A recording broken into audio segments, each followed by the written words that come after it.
Hi guys, good morning slash good night. Let me know if the audio is coming fine. Hi Abhay. Hi Rohan. So Rohan, you mentioned that TMC and CPIM have lost the status of national party.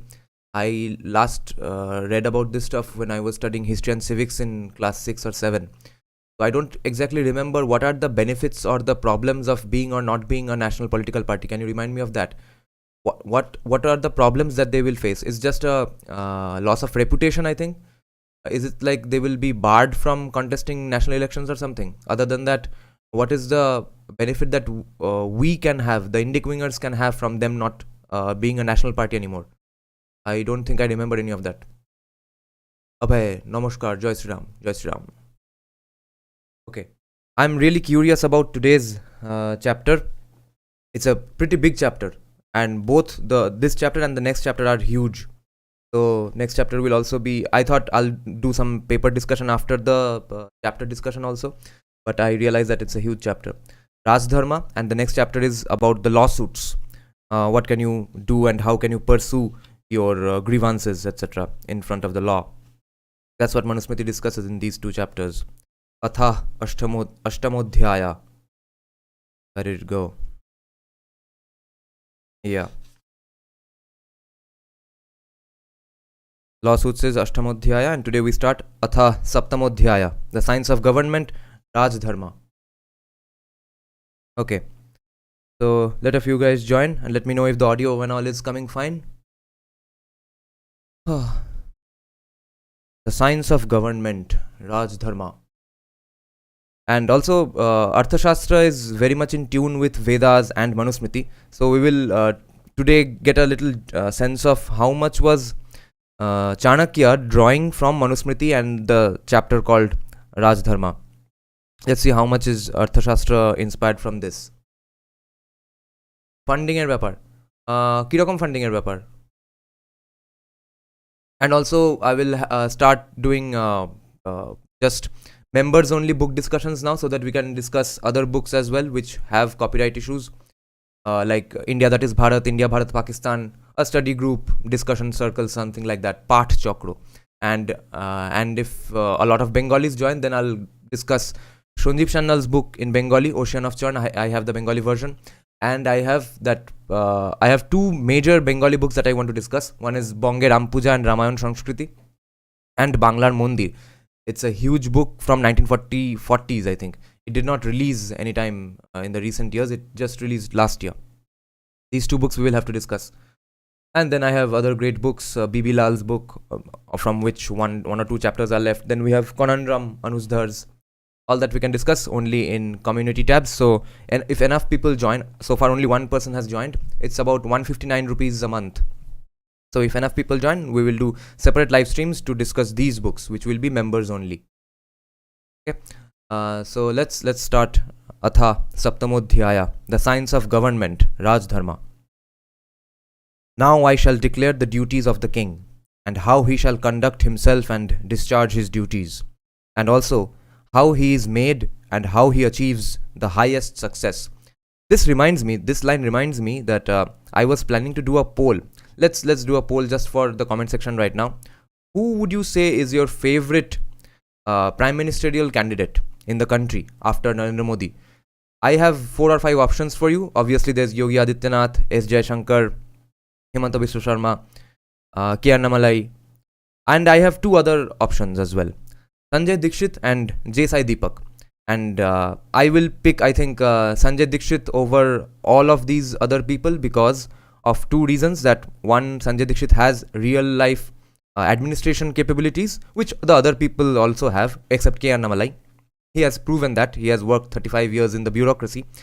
But also, Sanjay Dikshit does not like politics. He does not get into politics. He has been approached by BJP countless times. He has rejected those calls. So, a man who does not want to be prime minister, a man who does not want political office, the power of the political office, that's the person I think is the best candidate for prime minister. A person who does not want to become prime minister but just apparently accidentally has to end up becoming one, has to end up becoming the leader. That's the kind of person I want. And other than that, Sanjay Dixit's knowledge base is huge as well. And if someday we have sort of a US style open primary debates, and then anyone can be claim to be part of that party, and people vote for that person, if someday that happens, that's great. Then people like Sanjay Dixit will be able to contest elections.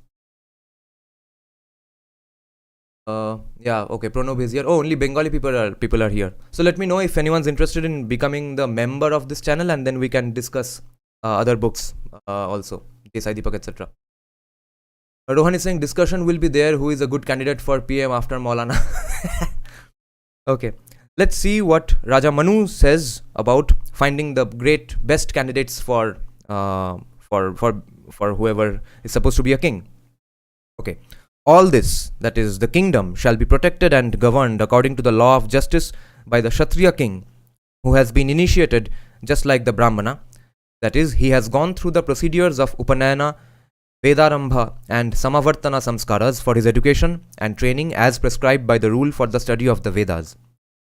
Certainly in this world, in the absence of a king, fear and disorders spread in the land. And for the protection of all this, the Supreme Lord made the high social rank and status of the king. Supreme Lord meaning the Hindu conception of God, Brahman, Brahmanaspati, Vishwakarman, Prajapati, and even Shiva. Shankar is saying Sai Deepak, but we know who has highest probability. Yeah, Sai Deepak will be a great candidate because he also does not want to become a prime minister. Only thing is, how much of a administrative control will he have above the people he wants to who are supposed to work for him? That would be my only concern with J. Sai Deepak.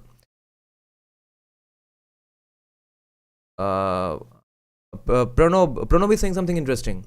Agekar Sanjay Dixit ekebare seku. When? This is interesting. Are, tell us. Sanjay Dixit used to promote beef. Nice. Spill some beans. It is mentioned in Shloka 3. It is mentioned in Shloka 3, Rajanam Asrijat Prabhu, that is, the Lord made the king. He made him by combining the natural qualities taken from 8 devas, that is, the natural sun, fire, the force that binds the moon and the earth. Indra, electricity, it is dynamic, powerful and full of luster. Anila and Vayu, the air gives life and reaches all places. Yama, the controller and the administrator of justice.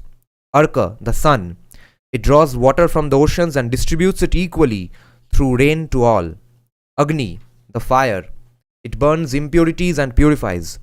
Varuna, the force that binds, that is, incarcerates, sends people to jail. That means that is the quality of Varuna that's being appreciated here. This is commentary, okay, this particular paragraph by the translator.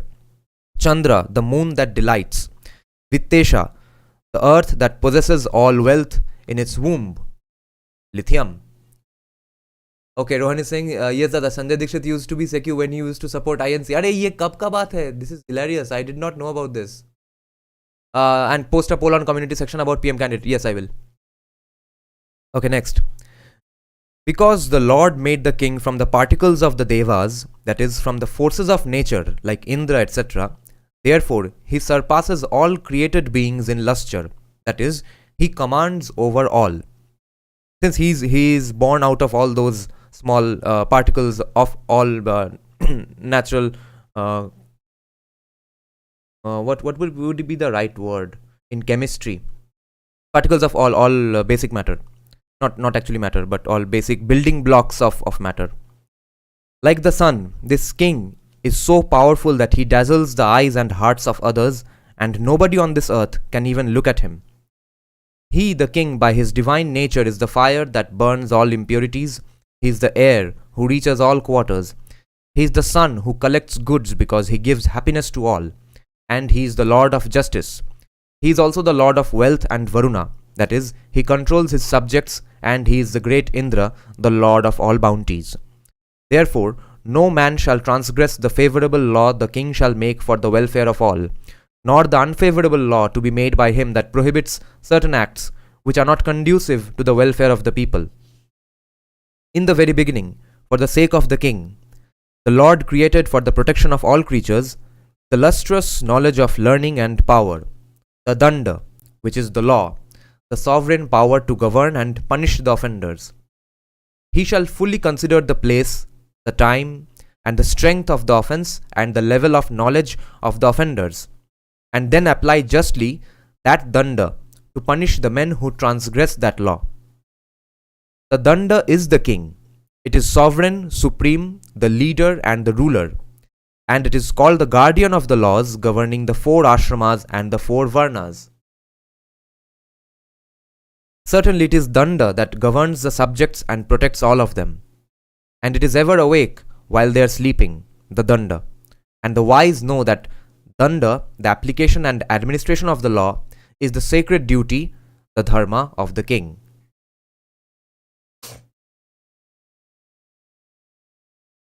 That danda, when administered after due deliberation, it makes all the subjects happy. But if the system of danda or justice is not executed with due consideration, it destroys entirely both the ruler and the rule. Yes, this is the core ethos of Indian Hindu governance, and this paragraph is extremely important among all the paragraphs we read so far. See how amazing and important this is.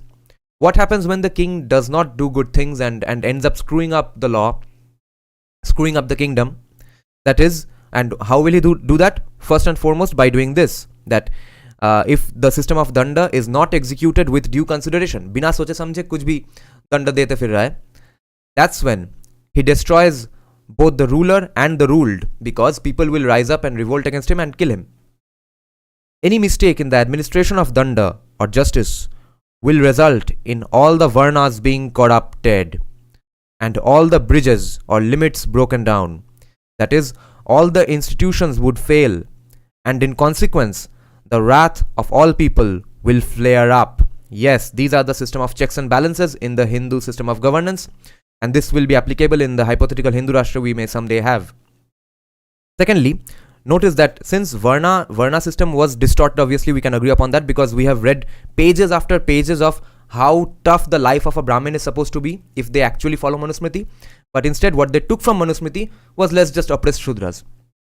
Even if that is the case, that may have been a result of the corruption of the society which kept that king in power, because the evil caste system did not appear all at once in all parts of the Hindu civilization, right? So in whichever part of the civilization that Varna system was getting distorted, that must have been under some corrupt king, because that distortion in the Varna system and the society shows that the king was distorted and corrupted himself, and that is actually what has been spoken of in terms of please prevent that. That's the cautionary message that Raja Manu gives here in the Raj Dharma chapter. In the country where the black-hued and red eyes, fearful danda stalks about STALKS, stalks about destroying the sinners, there the subjects are not disturbed only if the head of the state sees, that is, administers the system of justice rightly. The subjects call him the king who is truthful and administers danda justly, and after due deliberations executes his power, and who knows the principles of dharma, artha, kama. Artha is acquisition and use of wealth, that is taxes, treasury, etc. And kama, that is the realization of desires legally. The king who properly administers that danda prospers with his subjects in the 3 means of happiness, that is, in dharma, artha and kama. But he who is sensuous, deceitful, partial and mean, that king is certainly destroyed by the same danda. That danda is indeed very lustrous, that is, it is very powerful, and it cannot be administered properly by an uncultured and incompetent king. And the king who has deviated from the path of dharma, danda certainly destroys him with his relatives. Kind of what's happening to the Gandhi family today. That king who has no assistance from qualified and competent officers, who is foolish, greedy, and who has not been able to acquire knowledge and increase his intellect, and who is addicted to sensual pleasures, is not capable to execute danda justly. He who is intelligent, pure in heart and mind, who is faithful to truth, and who acts according to the injunctions of the Shastras, only he is capable to administer danda with the support of good assistance from his staff. Thus, the king who administers danda justly, though poor, that is, he who subsists on gleaning, meaning that he collects his grains after the fields have been harvested. His fame spreads in the world like the drop of oil on water because of his truthful conduct. And the king who has no control over his senses and whose acts are contrary to the rule of law, his fame diminishes in this world like a drop of ghee in water. The king is created to be the protector of all the varnas and orders, so that all the people who are engaged in their own duties according to their rank are protected. Nice. Now, the translator himself makes a reference here. Refer to Kautilya Arthashastra 56.5, 57.1 regarding the duty of the king to protect, because yes, this is also mentioned in Arthashastra, which is in line with Manusmriti, obviously. Now I shall declare to you in an orderly way whatever duties must be done by him while protecting his subjects. Let me check the comments once. Pranab সে তো হচ্ছে, তবে 2030-তে আবার change হবে না সেরকম লোক। 2014 পর অসংখ্য লোকের মতামত পরিবর্তন হয়েছে। It's truly a significant year for Hindu ethos, even though I don't like betrayers of Janata Party and its head Maulana. Yeah, true. Will donate to your UPI directly. Okay. Bengal is chief exporter of wokism. Now I shall declare to you in an orderly way whatever duties must be done by him while protecting his subjects. The king rising early from bed daily and Shankar, if you don't become the member and you want to be part of that discussion, that will be a problem. And if you send me money in UPI, because I will make that video available to members only. That's how I can select it from my side. Okay, so you'll have to become officially a member in that line only, in that interface of the YouTube, because I won't be making it private nor unlisted. It will be given as available to members only. The king, and also I'll take a picture of all the potential books that we might have to discuss and you all want me to discuss, and then we'll have a vote on which books to start with. Probably India, that is Bharat, or India, Bharat, Pakistan. And for Bengalis, I personally want us to discuss Bonge Rampuja and Ramayana Shamsharma. The king, rising early from bed daily and after having accomplished his routine personal hygiene duties, shall worship, that is, greet the learned Brahmanas who are masters of the sacred threefold sciences revealed in the Vedas, and abide by their advice and instructions. And the king who daily serves, that is, reveres and shows great respect to the aged Brahmanas who are learned in the Vedas, is certainly honored by his subjects and respected even by the Rakshasas, that is, the wicked class. The king, though modest, shall daily learn modesty from them. The learned aged Brahmanas, that is who he should learn that modesty from, because in their company he shall always be guided and inspired to abide by the prescribed rules of decency and royal duties, and certainly such a modest king shall never perish. The king and the other members of the assembly shall learn from the masters of the three Vedic sciences of Jnana, Karma and Upasana, that is, from the Brahmanas who are the masters of the Vedas. He shall also learn the science of government, the science of reasoning, and acquire the knowledge of the soul, that is, learn about the nature, attributes and functions of the supreme soul and the individual soul, together with the science of dialects, oration and deliberation, and also about the principles of trade and finance. Check out this part. He shall also learn the science of government, the science of reasoning. The science of reasoning क्या है? हमारा जो प्रमाण शास्त्र है वो प्रत्यक्ष प्रमाण, and then there are two kinds of प्रत्यक्ष प्रमाण as well. I think one is the material प्रत्यक्ष प्रमाण, and there is manas प्रत्यक्ष प्रमाण, also known as chetna प्रमाण, chetna प्रत्यक्ष. The king must exert himself day and night to conquer his senses and do yoga, meditation, to keep his mind firm on his dharma, because the king who has proper control over his senses is certainly capable to bring his subjects under control and obedience. तो ये जो king है who has proper control over his senses, इसका और एक नाम है in the Manusmriti itself, which is called stoicism in the West, and here in our culture it's called Jitendriya, जिसने इंद्रियों को जय किया है. Shravyamini Singh, Abhay Agarwal, what's new in this? They did the same with T. Raja and Nupur. Tell me something, guys. I have I was just fed up with politics for the last 2-3 days. I just kept reading my fiction here. That's the only book series that keeps me sane.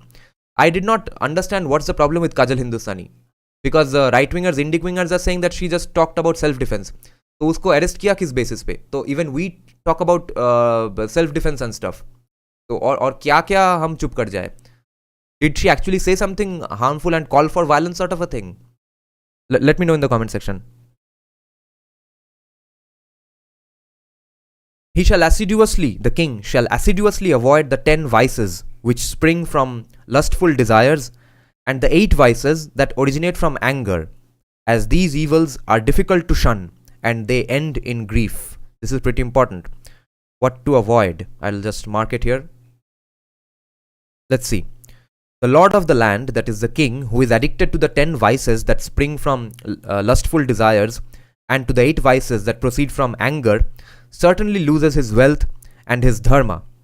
And as a result of the 8 evils that proceed from anger, he even loses his life. The group of the 10 evils which are born out of karma. 10 evils. Okay, let's see. What are the 10 evils? The group of the 10 evils which are born out of karma are hunting, playing with dice, that is gambling, sleeping during the day, calumny. अच्छा, calumny मतलब क्या है?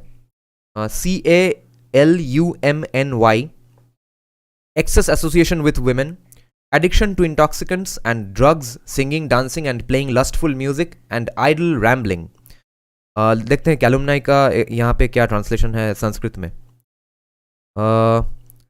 मृगया hunting, अक्षा playing with dice, दिवस्वप्ना day sleep, परिवाद. परिवाद is calumny. अरे Sanskrit word भी पता नहीं, इंग्लिश वर्ड भी पता नहीं है. What's calumny, guys? I'll have to Google it. Let me check from phone. What the hell is calumny?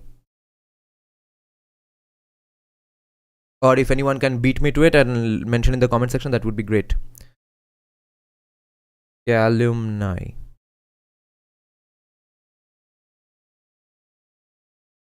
The making of false and defamatory statements about someone in order to damage their reputation or slander. That's calumny. And इसका संस्कृत यहाँ पे दिया गया है परिवाद. Okay. So nice word to learn for the day. Okay, next. The group of 8 evils produced as a result of anger are backbiting, violence, treachery, envy, intolerance, unjust seizure of property of others, reviling and use of abusive language and cruelty. 8 evils of anger. So in essence, 18 evils basically. 10 evils 10 evils being caused by karma, 8 evils being caused by krodha. That's the gist here basically. Varun Dutt, arrests are more often in politics used to increase stature of people. T Raja even today supports BJP. Kajal is connected very highly up in BJP. We should not overreact on everything. That's an important interesting take. T Raja का क्या बड़ा processions हो रहा है? Rohan is saying, yeah, she didn't make any provocative statements. She didn't even mention Muslims. She just talked about self-defense of Hindus, yet she was arrested. क्या समस्या है? All wise men declared that the root cause of these 2 sects of vices, that is 10 evils from lust and 8 evils from anger.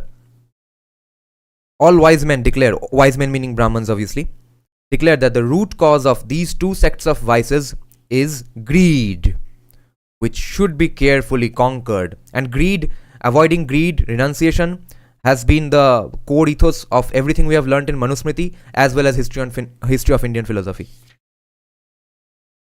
This set of 4 vices born of karma are drinking, playing with dice. Arey, or bhi.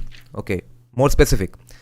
Set of 4 vices born of karma are drinking, playing with dice, that is gambling, keeping the company of women and hunting. Know that these 4 are more pernicious in order, pernicious in the order they are mentioned. Okay, so there's a ranking, hierarchy of how bad it is. Most worst is drinking. Know that these are more pernicious in order that they are mentioned. Okay. So among these 4 problems, the least problematic is drinking, then playing with dice, and that is gambling, keeping the company of women, and hunting is the worst. The king must know that inflicting wrong punishment, use of harsh words, that is abusive language, and the unjust seizure of property, these three, which are very pernicious, are the evils which arise because of anger. The self-controlled king who exerts himself for his self-improvement shall know that the 7 sets of vices which certainly prevail everywhere, the one named earlier in these sets is more heinous than the one following it. Okay. Of vice and death, vice is declared to be more painful. The vicious man sinks lower and lower, whereas he who is free from vices ascends to heaven, that is, attains the world of happiness after death. The king shall appoint 7 or 8 ministers after proper examination from among those born in his country, the IAS exams, UPSC exams. He shall appoint 7 or 8 ministers after proper examination from among those born in his country who are well versed in the Shastras, are skilled administrators, and whose objectives never fail, and who are born in noble families. Sometimes even an easy task is difficult to accomplish by a single man without the help from others. So what to say about the great work in respect of a growing kingdom? The king shall daily consider with them, those bureaucrats basically, the king shall daily consider with them the ordinary business and deliberate on the strategy of war and peace with other countries, the location of his capital and kingdom, that is, the manner of protection for himself and his kingdom, and about the means for prosperity, and the increase and protection of the revenue of the state and their proper use and distribution, the kosha, the treasury, which was explained explicitly in the Arthashastra, which was forgotten by the Mughal kings, which is why famines start happening in the country for the first time only when the Middle Eastern kings come around to India. The king shall listen to the personal opinions of the ministers, and then after having given due thoughts to all of the views expressed separately, he shall execute those works which are conducive to his welfare and to that of his state. He shall, after proper examination, also appoint other counsellors who are honest and of integrity, intelligent, firm in mind, that is, who abide by the decisions taken and are well trained to collect revenue of the state. He shall also appoint as many men or officials as are required for the performance of the businesses of his state, who are not lazy, that is, they are hardworking, wise and skilled in their respective fields and are competent to discharge their duties. For the proper management of the affairs of the state, he shall employ under them the brave, intelligent, and one who are born in noble families and are honest in the great sectors of economy, and he shall employ those who are timid in the domestic works. अजीब sentence है. तेषामार्थे न्यूनजिता सूरन दक्षन कुलोदगतान सुचि न कर कर्मन्ते भीरुनंतर निवेशने. For the proper management of the affairs of the state, he shall employ under them the brave, the intelligent, and who are born in noble families and are honest in the great sectors of economy, and he shall employ those who are timid in the domestic works. He shall appoint an ambassador who is honest, skilled, and of a noble family, learned in all the Shastras, and who is capable to understand and interpret the hints, gestures, physical appearance, and conduct of others. See how much this particular definition suits S. Jaishankar, right? Doesn't it? You have to learn the body language of other ambassadors, which is why I think that US's ambassador is going to be an absolute disaster. He's a random mayor from the most disastrous city in its most disastrous time. LA का mayor को भेज दिया India के पास ambassador बना के. He has no skill set for that kind of thing, especially when he's face to face with S. Jaishankar. It's going to be hilarious. Such a person is commended to be appointed ambassador of the state, जिनके पास वो skill set है, who is loyal, honest, skillful, of a good memory, and who is always conscientious of the place and the time, and who is handsome, fearless, and eloquent. All these characteristics seem like describing S. Jaishankar, doesn't it? The portfolio of law and order, that is justice, shall be entrusted to the commander, and so be the works to enforce laws and control of the subjects. The king shall be entrusted with the responsibilities and safeguard of the treasury and the government of the realm, and the ambassador will be entrusted with the duties as regards to the foreign policy, particularly about peaceful relations or the opposite with other countries. The wise ambassador is certainly competent to make allies, and indeed to break alliances. He is also fit to execute those strategies by which divisions are created among the people of the other states.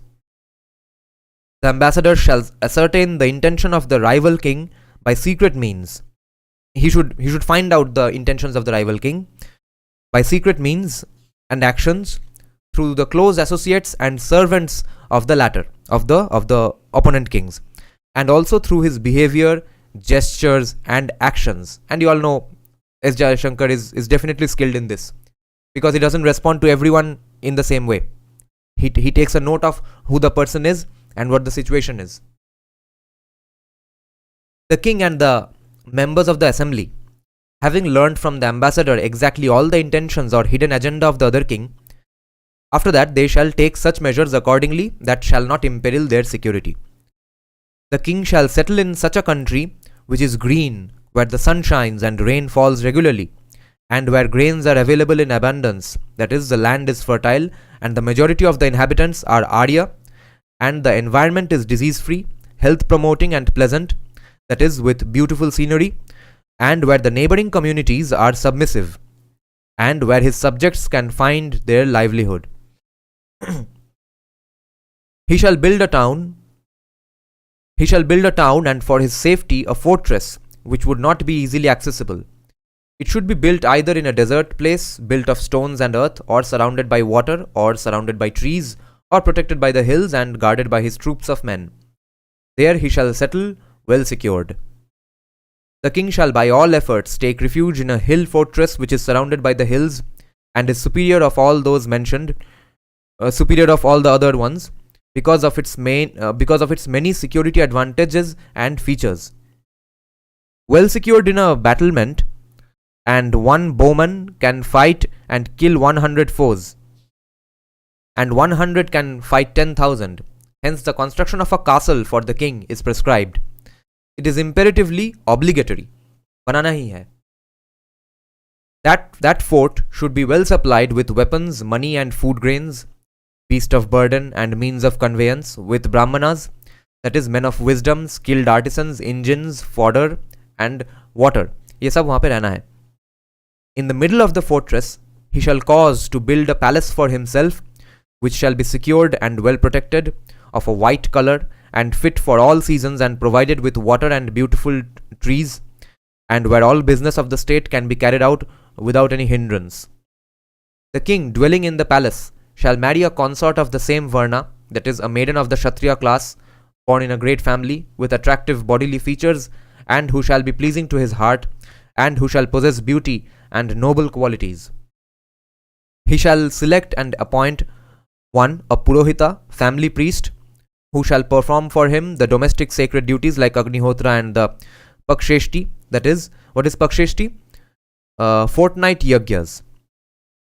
And two, he shall appoint a Ritvija, official priest, who shall perform his specific yagyas on special occasions, that is, which lasts for several days.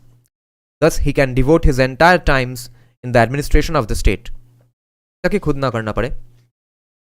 The king shall do, that is, shall arrange for the performance of the various yagyas for which substantial fees are paid. He shall arrange this.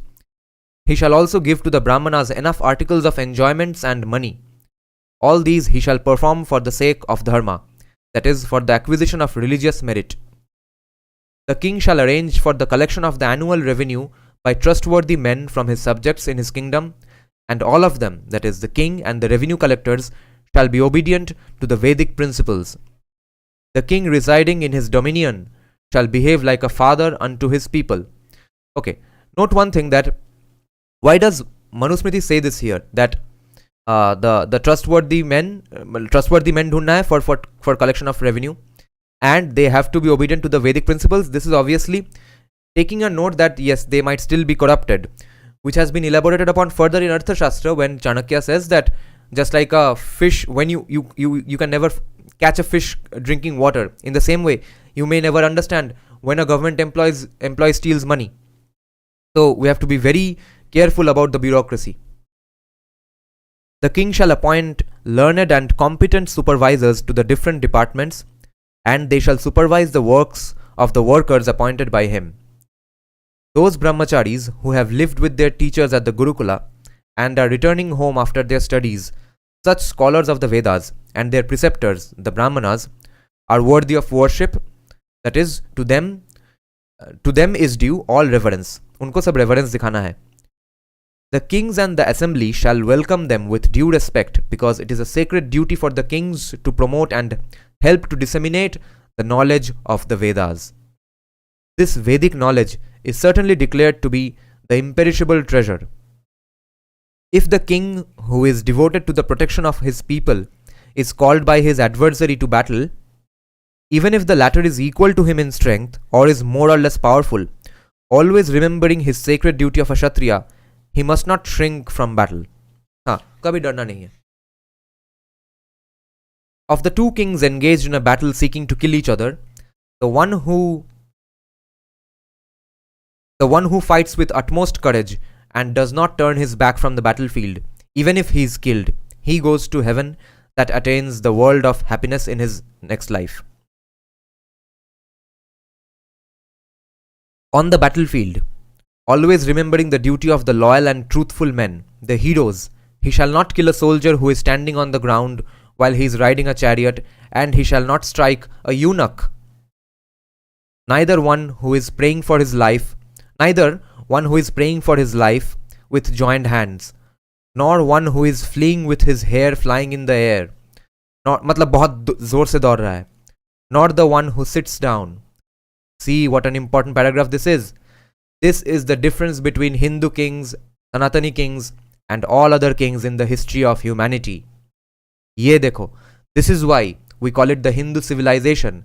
This is the difference between a civilization and an uncivilized civilization, which everything is demarcated as civilization, but they were not always civilized.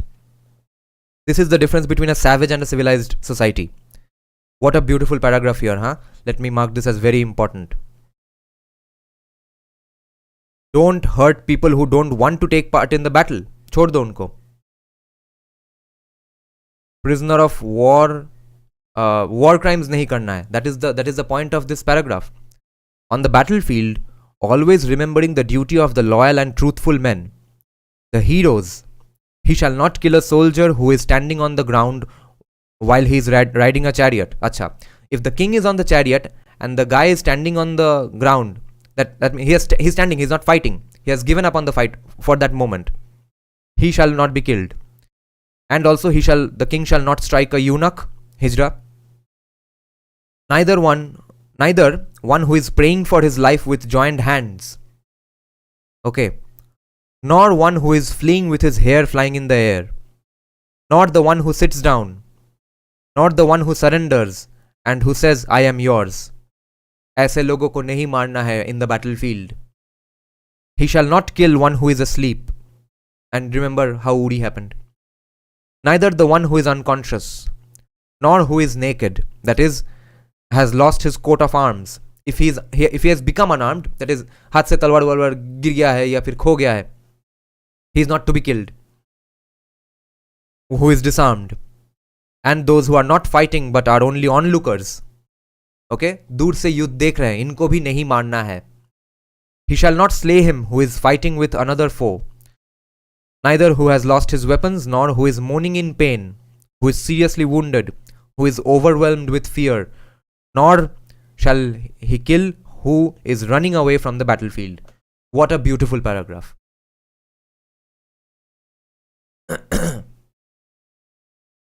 But the Kshatriya who flees, turning his back from the battlefield, is killed by the enemy. He acquires all the demerit of the king. That is, he loses his value in the eyes of his master, and whatever respect and honor he may have acquired. But a Kshatriya who is killed while he is running away from the battlefield, whatever merit he may have gained for the other world, all that is taken by the king. That is, all his merit goes to the king. क्योंकि मर गया तब ठीक है, मगर फिर भी भागते भागते मर गया, So all that merit goes to king. That is, his merit is lost, whereas the one who dies fighting in the battlefield earns all merit. Do not break the settled rule that he who has conquered in the war chariots, horses, elephants, and umbrellas, wealth, money, and grains, cattle, and women, all other articles of market value, and other metals, all that are for him, spoils of war. But the generals of the army shall give that part of the booty which has been prescribed by the dictum of the Vedas to the king, and the king shall divide among the soldiers any booty which has been conquered together by them. The soldier who has been killed in the war, the king shall give to his wife and children their share. He shall also arrange for their subsistence. वो मरा हुआ soldier का family का. He shall also arrange for their subsistence till the children are grown up and become independent. And to them the king shall provide their livelihood according to their merit. Any king who wishes for the prosperity, reputation, victory, and welfare of his state shall not break this rule. And this has been mentioned in Satyarth Prakash as well.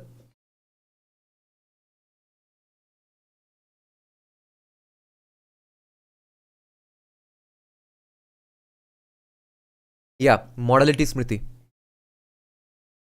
This is the blameless and eternal law for the Kshatriya. Eternal law का संस्कृत क्या है? सनातन धर्म. This is the blameless and eternal law for the Kshatriya about their duty, which shall be strictly followed at all times, and they shall not deviate from this law, that is, their dharma, while killing the enemies on the battlefield. Thus has been declared to you the dharma of the Kshatriya. The king and the assembly shall strive to acquire what has not been gained, and carefully protect and preserve what has been gained, and assiduously multiply that which is protected, and also bestow that wealth on the worthy recipients and projects. The king and the assembly shall invest the capital in projects like teaching of the Vedas and education, the preaching of Dharma, the welfare of students and preacher of the Vedas, and the welfare and care of the poor and the needy. Know that these fourfold acts are the highest aim for the king and the assembly. They shall always properly and without indolence do exert to achieve them. The king and the assembly shall seek to acquire that which has not been gained through justice and force. Okay. The king and the assembly shall seek to acquire that which has not been gained through justice and force, and protect and preserve what has been gained, which has not been gained through justice and force. Shall seek to acquire that. I don't understand this sentence. Let's read the Sanskrit shloka. Oh, it's huge. Alab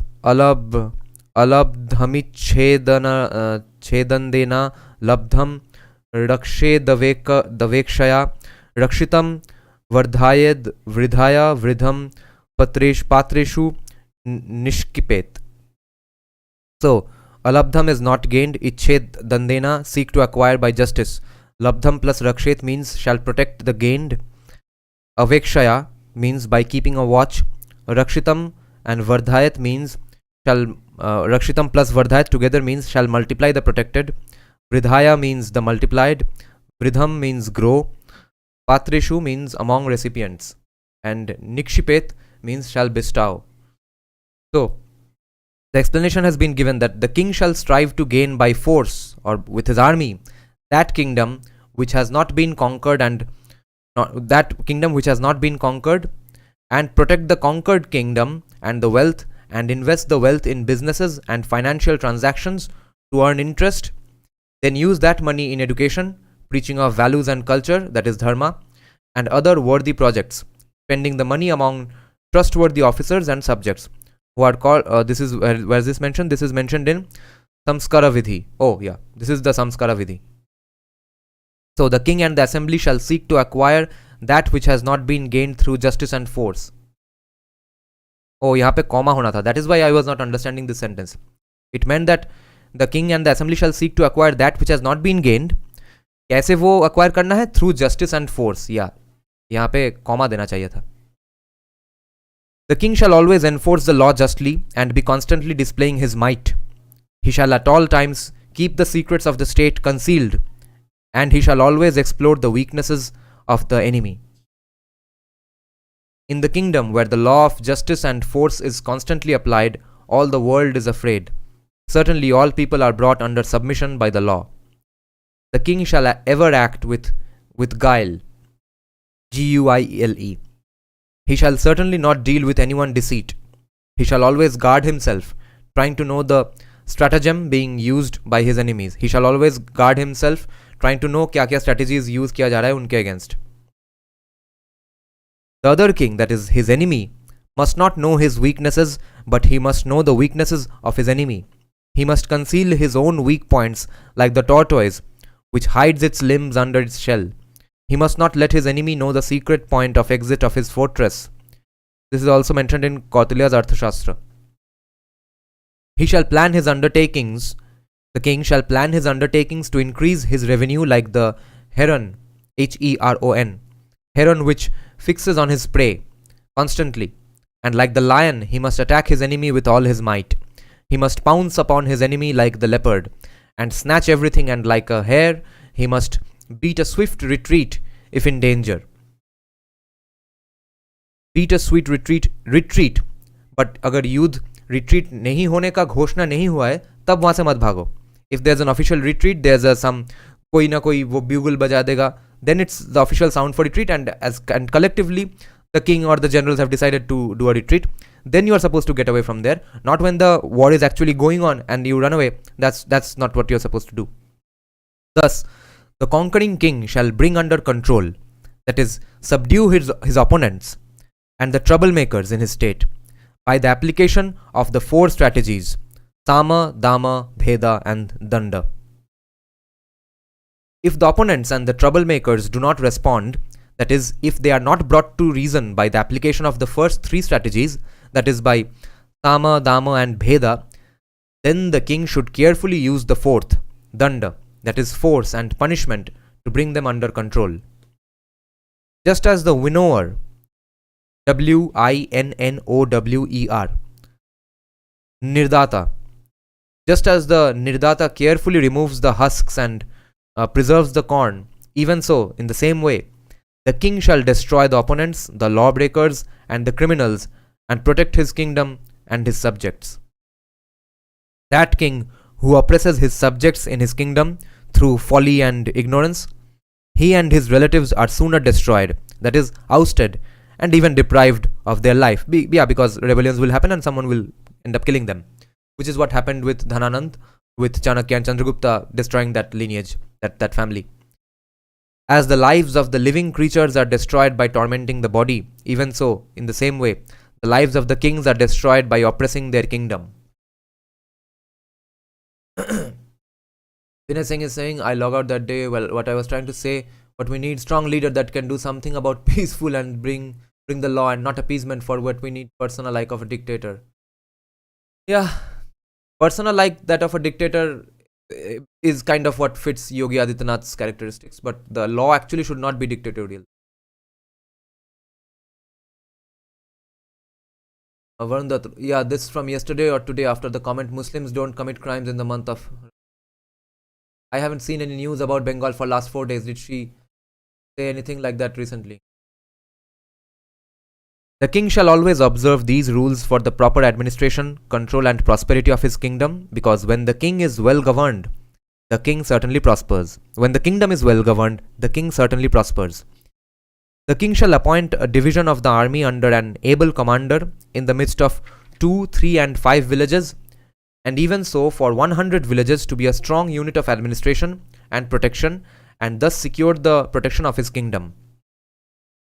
The king shall appoint a head for each village, and a head over 10 villages, and also a head for 20 villages.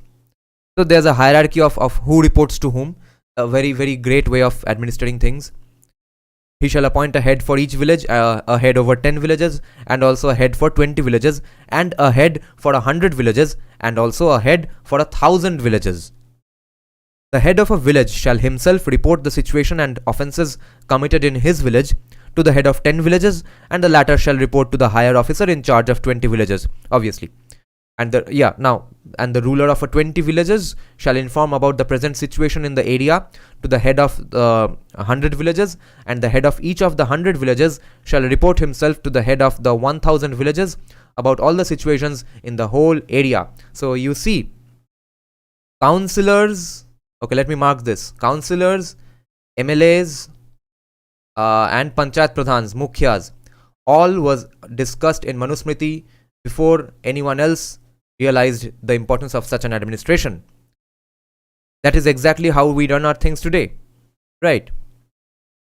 Another trustworthy, close man of the king, appointed as minister, shall certainly supervise assiduously the official works and other businesses of the villages administered by these heads, that is the respective governors, जिसको शायद अमात्य बोलते थे.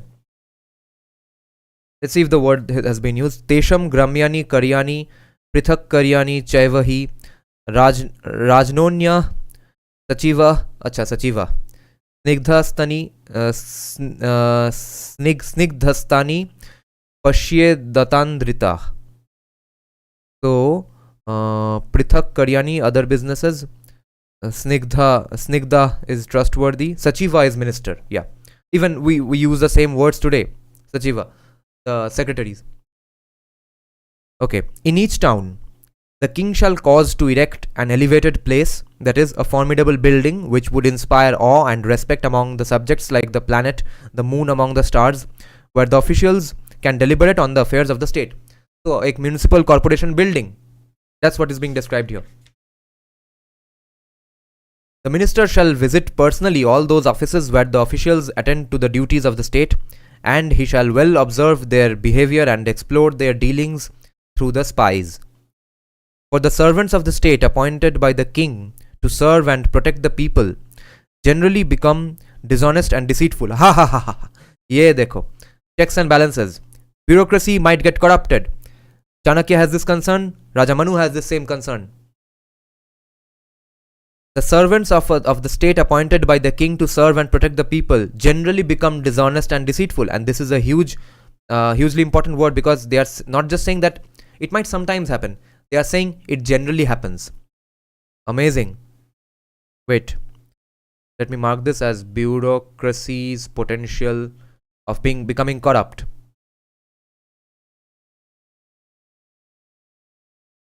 The servants of the state appointed by the king to serve and protect the people generally become dishonest and deceitful, and they grab the wealth of others or accept bribes and become corrupt.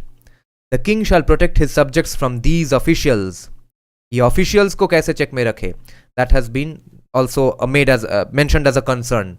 Okay.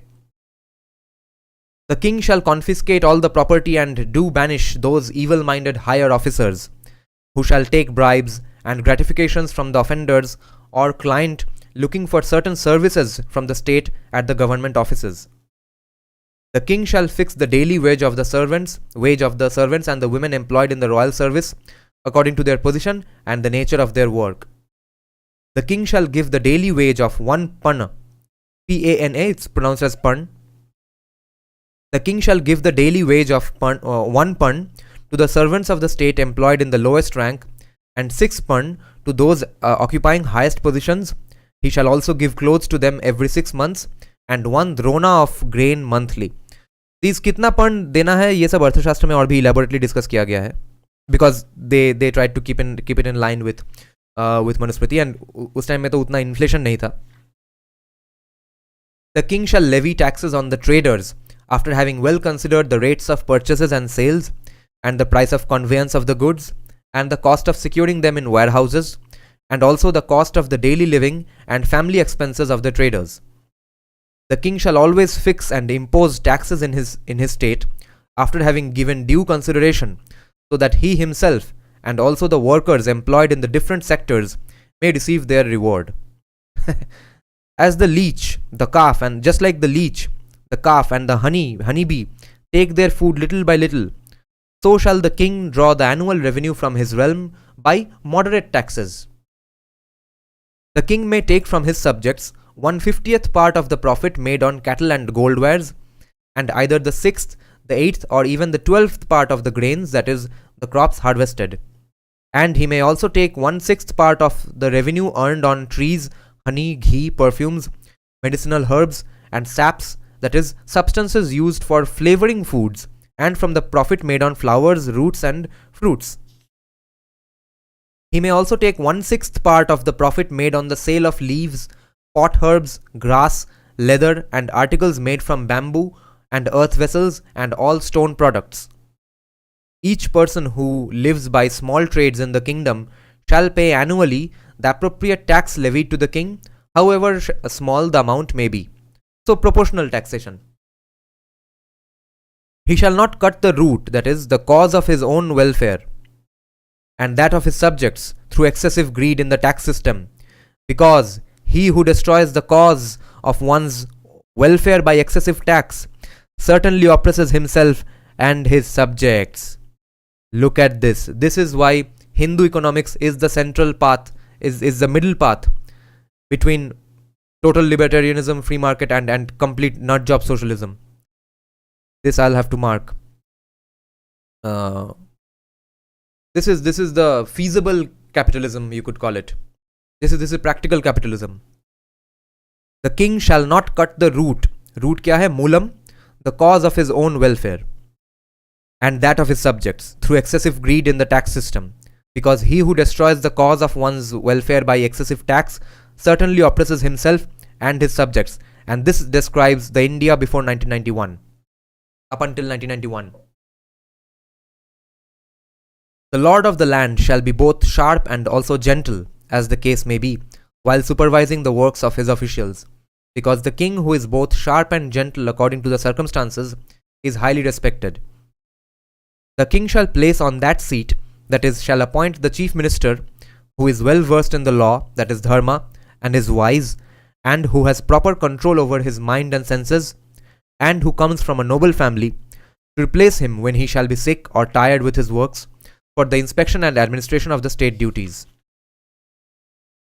Thus, the king shall arrange all the affairs of the state, and being engaged in the discharge of his duties with zeal, with enthusiasm, he shall always protect his subjects. In whose kingdom the subjects are being carried off, or their wealth is being looted by the robbers, and they are weeping and calling for help, but the king and his officials, ministers, councillors, etc. keep on looking at it without taking any action. There, in such a place, that king with his officials are not living. They are all dead. They will be killed by someone or the other, because they are so angry with the king and his officials. Verily, the highest duty of the Kshatriya, that is the king, is the protection of his subjects and to enjoy the prescribed reward as voted by the assembly and to levy taxes properly. Having risen, that is, left his bed in the last watch of the night, and having attended to the calls of nature and carefully washed himself, etc., he shall perform his Sandhyopasana prayer and meditation with a concentrated mind, and offer oblations into the fire, that is, he shall accomplish his Agnihotra, greet the Brahmanas, and then enter the auspicious hall of assembly. There, in the assembly hall, at that auspicious hall, he shall occupy his seat and kindly receive all the subjects who have come to meet him, and he shall listen graciously to them, and then he shall courteously dismiss them. ठीक है, बात हो गया, अब चले जाइए. Thereafter, he shall deliberate with his ministers and take counsel from them. Thereafter, he shall with his ministers go up to the back of the hill or into a solitary chamber of his palace or in a lonely forest to deliberate and think upon the free and think upon those things what were discussed, free from negative thoughts. The king whose secret plans the other people assembled together during the deliberations do not discover. अच्छा, sentence construction फालतू में complex किया है. The king whose secret plans were not the other people assembled together during the deliberations did not discover, that king enjoys the whole earth, though he may be poor in treasury. जिसका plans properly secret रहे, जो राजा का. At midday or in the night, after a rest when his bodily and mental fatigue is gone, he shall indeed ponder with his ministers, or even alone, on themes of virtue, pleasure and wealth, that is dharma, kama and artha. If in the realization of these aims there come opposed views or obstructions, then the king shall take steps to remove them, and work for their acquisition and improvement, and to secure the protection of the daughters and sons for their proper education, and cultivation of the virtues of brahmacharya, and their marriage at the right time. And he shall also consider the sending of ambassadors and spies to other states, and the completion of remaining works, and like this look at the activities within the palace, and keep an eye on the behavior and duties of the ambassadors and the spies. Let me check out the comments a bit. Binay Singh, Bihari will react fiercely if peaceful attack on them. Yes, Bihari had beaten Nehru. Yes. This was said by Nehru Bhakt Ramdhari Singh Dinkar. Yes. After that, वो air strike होने वाला था, police जाके 100-200 लोगों को मार दिया बिहार में, पटना में, Patna rights of 1946. Nehru had great contacts with the British Air Force, and he threatened that we will carpet bomb the entire city of Patna if they don't stop their riots. Can get back its glory once Bihar solves their caste discrimination issues. Caste discriminations will be solved after the Artha part is solved. Economics गड्ढे में गया है, इसलिए casteism नहीं solve हो रहा है. Vinay Singh, I'm reading book Nehru 96 Blunder. Arambagh is in Hooghly district. Is it a Bengali channel? Rohan Shatra, also Dada, I've shared your channel's link to Bengalis many times on different channels. Every time I do that, YouTube deletes my comment. Don't know why.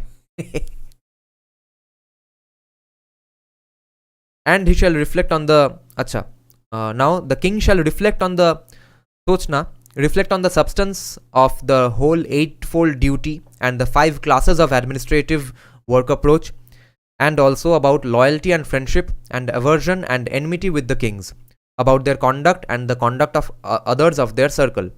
This is also mentioned in Arthashastra. The king shall consider with diligence.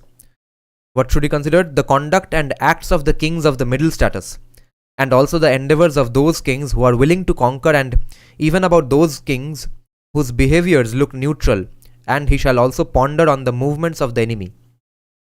These 4 prakritayas, that is, the king of the middle status, the one who is willing to conquer, the neutral one, and the enemy king, are the main constituents of polity, and with the other 8 enumerated previously, altogether are declared to be the 12 subjects of the circle, that is, the world of the sovereigns. तो ये श्लोक पढ़ लेते हैं. इतः प्रकृतायो मूलम मंडलस्य समासता अष्टो चान्या समाख्याता द्वादशैव तुता स्मृता. This is also mentioned in Arthashastra. The appointment of the ministers, the protection and prosperity of the kingdom, the construction and maintenance of the fortress, the collection of revenue, that is, the safeguard of the treasury, kosha, which was not done by stupid Mughals, and the administration of law and justice.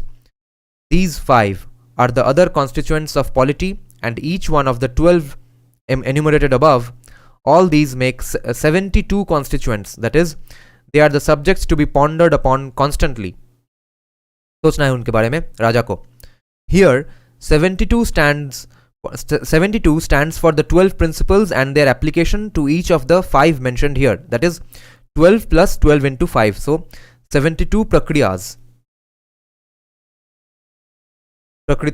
and here prakriyas. The king shall certainly consider the hostile king whose realm adjoins his own as an enemy, and the other king who is an ally of that king of the neighboring state also as his enemy, and the others of these two in the surrounding area as his friends, and the king who shows no partisan behavior is a neutral king. The king shall bring all these kings under his supremacy by the application of the 4 expedients of sama, dana, bheda and danda, either applied severally or even collectively or with bravery and policy. The king shall bring all these kings under his supremacy by the application of the 4 expedients, that is sam, danda, bheda, either applied severally or even collectively or with bravery and policy. The king must constantly think about the 6 measures of royal policy, which are 6 measures of royal policy. क्या है? Treaty, war, sending a military expedition or to wait for an expedition, or applying military tactics, or even seeking the support and protection of another powerful king. The king and the assembly shall take recourse to these expedients, that is, sitting, expedition, treaty, war, dividing his forces, and even seeking the support of another powerful king. They shall engage themselves after considering seriously the circumstances and the expedients before taking any course of action. The king must know that there are two kinds of treaties and wars, and also two forms of both expedition and sitting quiet, that is, waiting for the right opportunity, and likewise of twofold nature are the army strategies. अच्छा army strategies भी twofold है, and seeking alliance and protection भी twofold है, as it is said. Know that there are two forms of alliances, that is, an alliance which is entered for the purpose of an immediate result, or its opposite, that is, an alliance made for a future aim. A war is declared to be of two kinds, that is, one which is waged in season, and that is at the right time by the king himself for his own purpose, or a war waged at any time and which is undertaken to avenge the injury done to a friend. Two kinds of war. When an urgent matter has arisen and a military expedition is necessary, then the king may decide to march alone at his own will or with a friendly ally to attack the enemy. Yanam, expedition. Yanam is expedition. Expedition is therefore said to be of two kinds. Asana, that is, sitting quiet, is said to be of twofold. The first is when one is weakened because of fate or as a result of past deeds performed in previous lives, and the second at the request of an ally or king. Asana bhi do tarah ka. The knowers of the six virtues have said that Dvedham, the division of the army, is of two kinds for the sake of realizing the aim to win the war, one division under the command of the army general and the other one under the command of the lord, that is the king. अच्छा, general के under थोड़ा बहुत army, king के under थोड़ा बहुत army. Samshraya, that is to seek the protection of another powerful and good-hearted king, or the advice of the saintly masters, the brahmanas, is said to be of twofold. One, firstly, when one is harassed by an enemy, and secondly, when there is the possibility to lose a war in future. When the king comes to know that at the present time he shall incur a little pain or loss, and that in future it is certain to gain more, that is, he shall be victorious and his superiority will be established, then he shall have recourse to a treaty with the enemy. When the king finds all his subjects, army and allies greatly contented, and himself to be in a comparatively superior position, then let him declare war.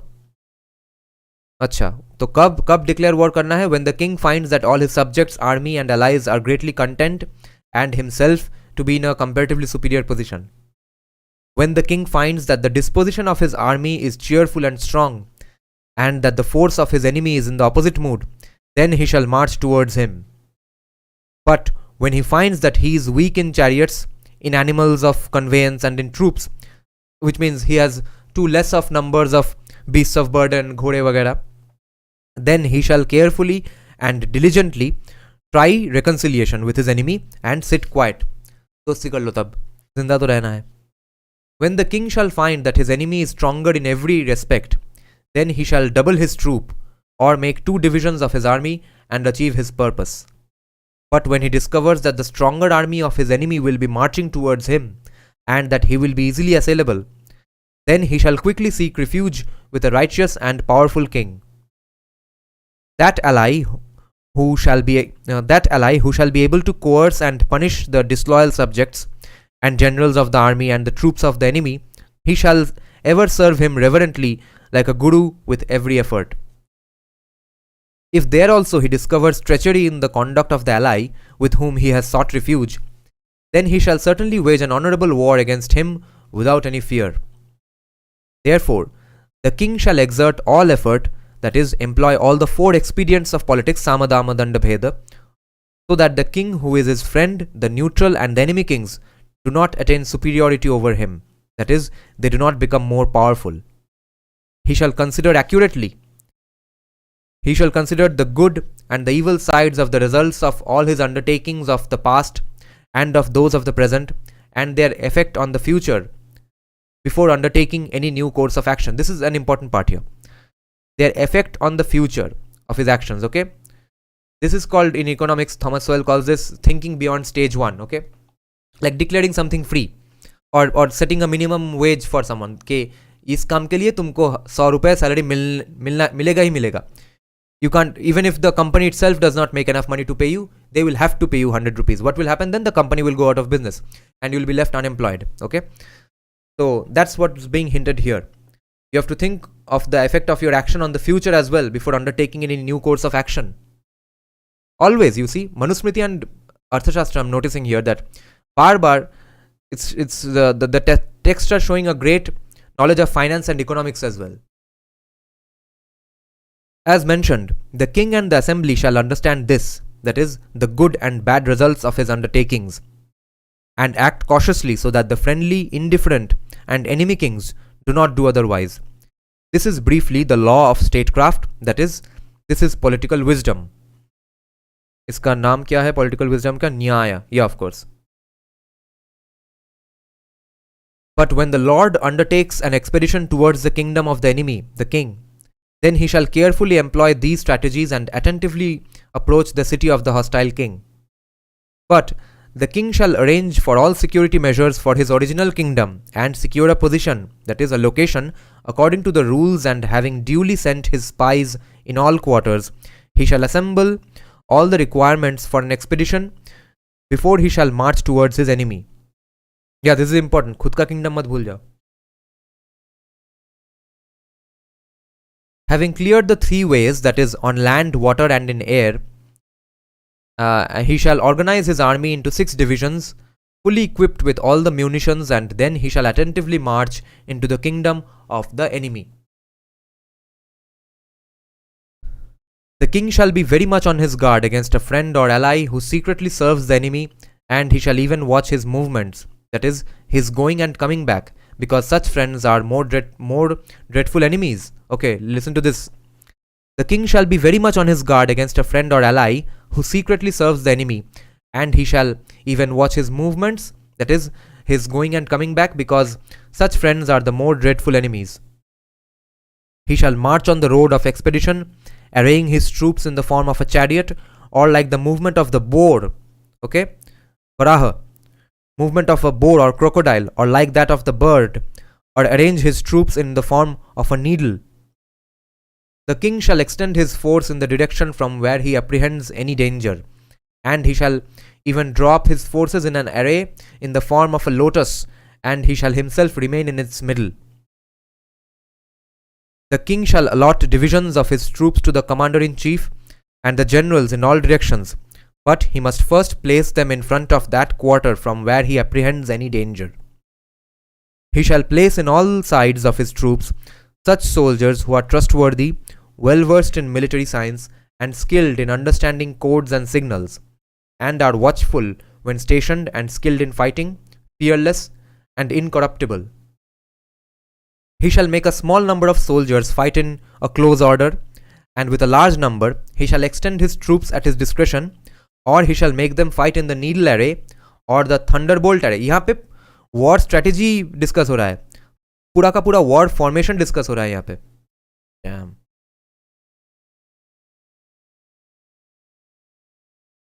Mark this.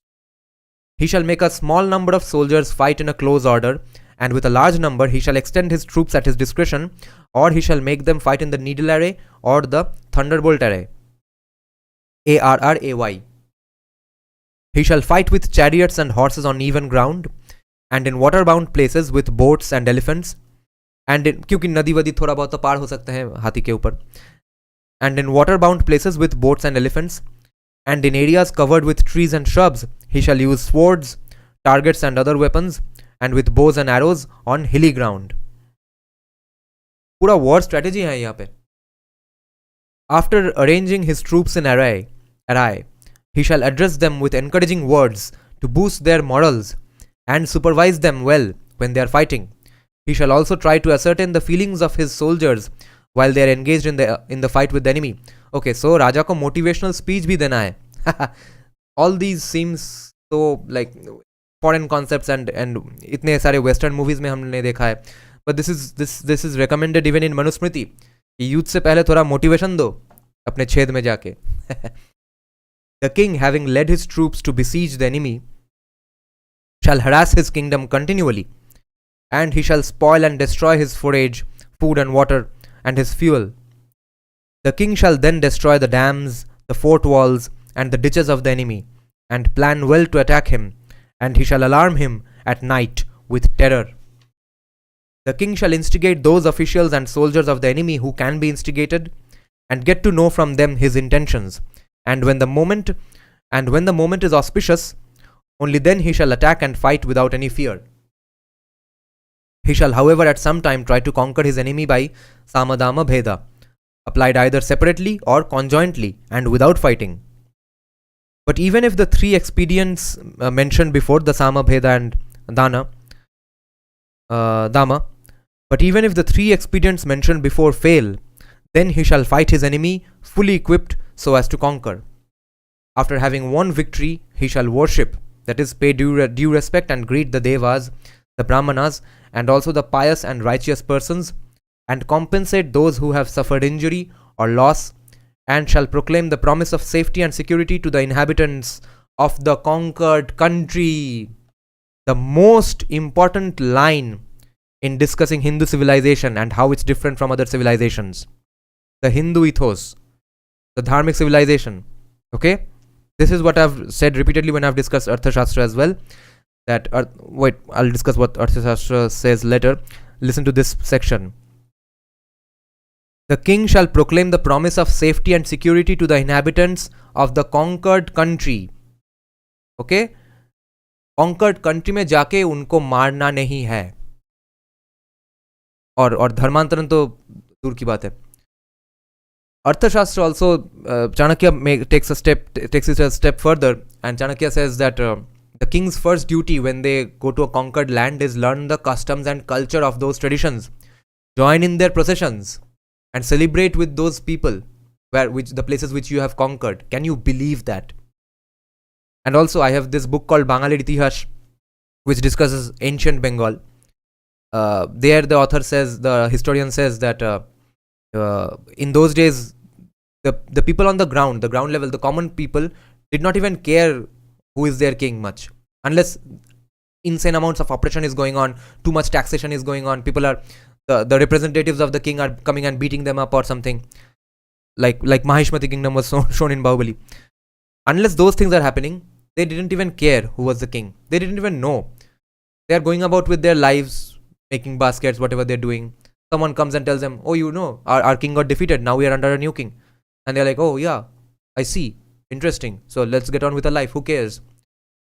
Kings winning new lands, getting defeated hardly mattered to the outer portions of their kingdom on the ground level, because no one was harmed. The king shall briefly ascertain the wishes of all those inhabitants of the conquered country. Okay?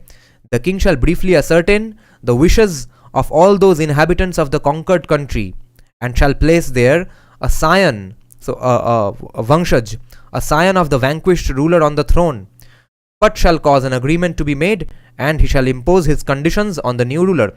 तो उनको vassal state बनाया जाएगा. This is hugely interesting. Okay.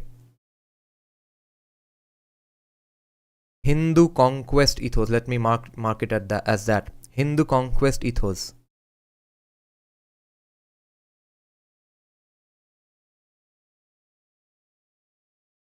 Okay. So the king shall briefly ascertain the wishes of all those inhabitants of the conquered country, and shall place there a scion of the vanquished ruler on the throne, but shall cause an agreement to be made, and he shall impose his conditions on the new ruler. Sarvesham tu vidhita vaisham samasena chikirshitam sthapayattatra tadvanshyam kuryacha samaya kriyam.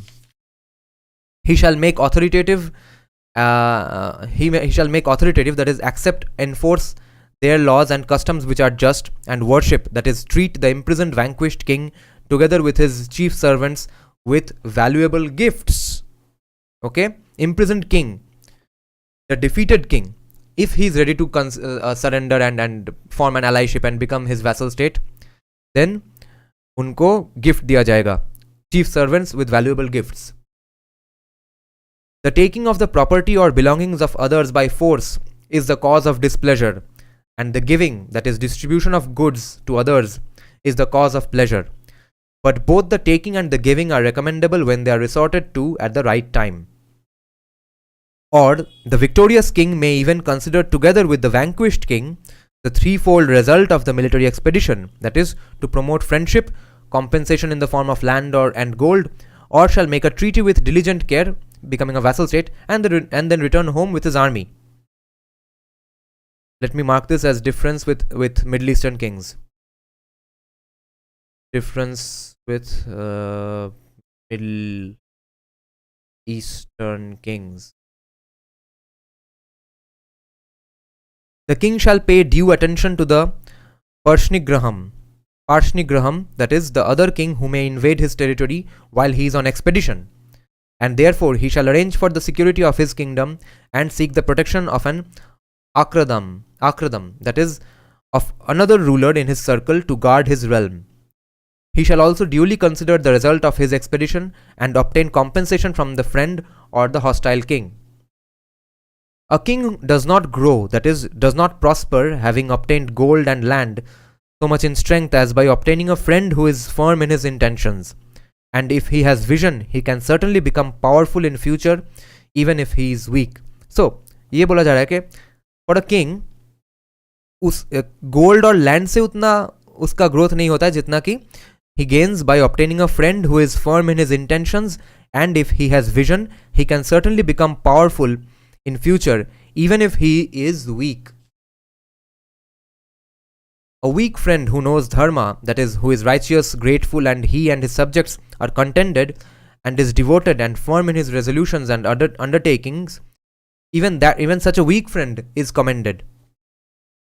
It is declared by the wise, the Brahmanas, that a king shall never make a person who is intelligent, descendant from a noble family, who is brave, clever, liberal, that is generous and is always grateful and of good understanding, an enemy. ऐसे लोग को, ऐसे आदमी को enemy नहीं बनाना है, as it is dangerous. The characteristics of a neutral king, that is one who is indifferent, are Aryata. Qualities of an Arya is well versed in the knowledge of men, that is able to discriminate between good and bad persons, is endowed with valor, is compassionate, is of casual talk, not serious. These are the characteristics of a neutral king, जो कि casually बात करता है, not serious all the time. The king shall, for his own sake and for the security of his realm, give up without hesitation that plot of land which is salubrious, fertile for the growing of cereals and forages, and which is always favorable for the rearing and growth of cattle to the victorious king. The king shall preserve his wealth for times of need and distress, and he shall protect his wives, that is, his family, even at the cost of his wealth, but he shall always protect himself even at the expense of his wives and his wealth, because if he does not protect himself, he cannot protect his wealth and his wives, that is, his family. This is a very important thing. Always protect yourself first,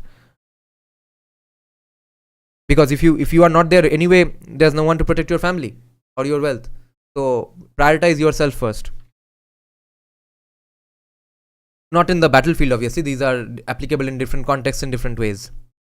Seeing all the violent misfortunes present together at the same time, assailing him, the king, and the wise counselors of the state shall apply the 4 expedients together. 4 expedients क्या है? Samadama, Dandabheda. Shall apply the 4 expedients together or separately according to the circumstances. According to the circumstances is the key word here. These are not uniform blanket statements for all situations. The king who intends to conquer and whom he wishes to conquer, he shall fully consider and apply all the 3 expedients of the politics of war, that is Samadama, Bheda, not Danda. Apply all the 3 expedients of the politics of war, and then strive to achieve his ends, not otherwise. The king shall thus deliberate on all these matters and businesses of the state together with his ministers, and having taken physical exercise and his bath, he shall enter the inner apartment of his palace to eat his meal with the ladies.